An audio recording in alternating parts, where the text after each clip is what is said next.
Well, I'm, thrilled and honored that they kind of stepped up to the plate and invited me back and offered me a contract and said, we want you to be on our show instead of just sort of like a role player. And so it was nice. And especially since I was, really, I spent 4 years back in the late 80s on the show, and then I left for, like I said, 18 years.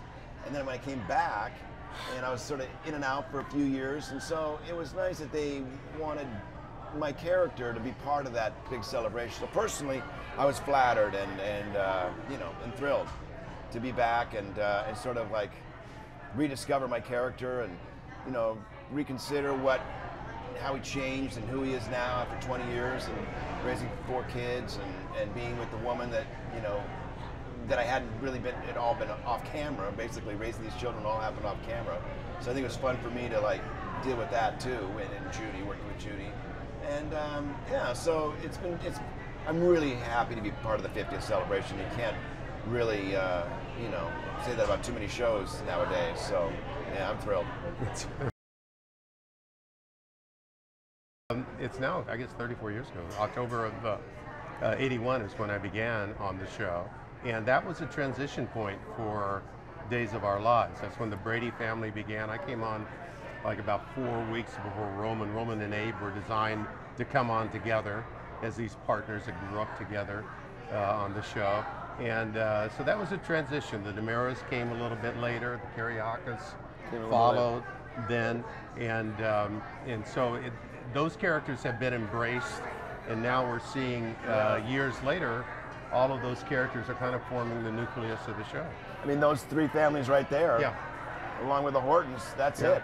Yep. So those families were formed in the 80s, and yeah, they're still there. They're still there and still going strong. And I've had several times children that I didn't know I had have come back, so that family has grown over the years as well. And you feel like a family too. That's the other Yeah. part of it, because we've all grown up together as well. So it's very special. It was really interesting because a lot of the actors were still there. Peter was still there. John Aniston, who plays my uncle, but really my father, was still there. Christian was still there. So I did feel like there were some touchstones for me. But I have to say, I was surprised to be back. I did not expect to be back. So when I started again in 2009, I was just like, wow, I can't believe I'm back. And it was like kind of like riding a bike because, and the character, it's funny because when the character, I really felt like I was kind of anxious and excited to get back into it. And plus he was a lawyer now, which I thought was fun. I'd never been a lawyer before, so I thought that was interesting.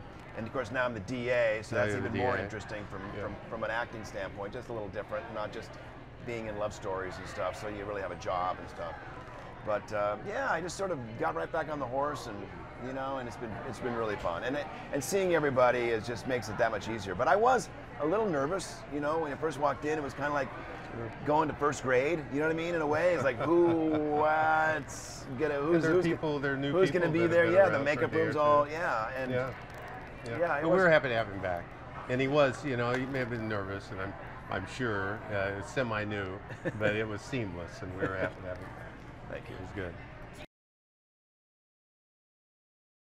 And there have been a number of storylines finding out that I had a son with Brandon and Faye. That was a favorite one when Lexi, we were raising Hope and Bo's baby and didn't know it.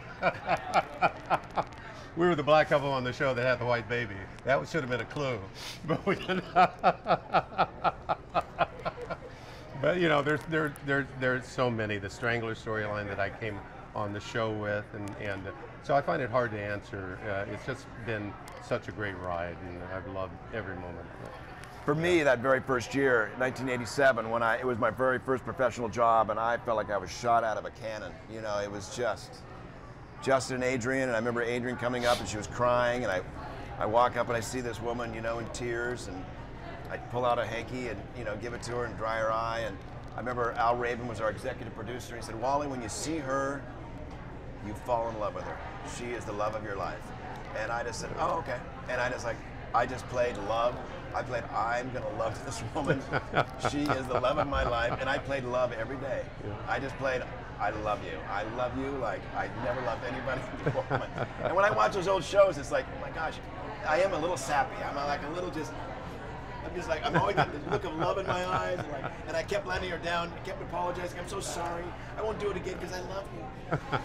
But we had a Greek, the Greek wedding, and I was very romantic. In Greece, right? And I was singing Greece. songs to her, expressing my love, and it was just everything about it was just like this was. And it was a love story that I think people kind of like either got or they didn't get because it was just like it happened so. I mean, it was pretty intense, and they really wrote it. Well, yeah, it was and just also, dramatic, and she was very emotional.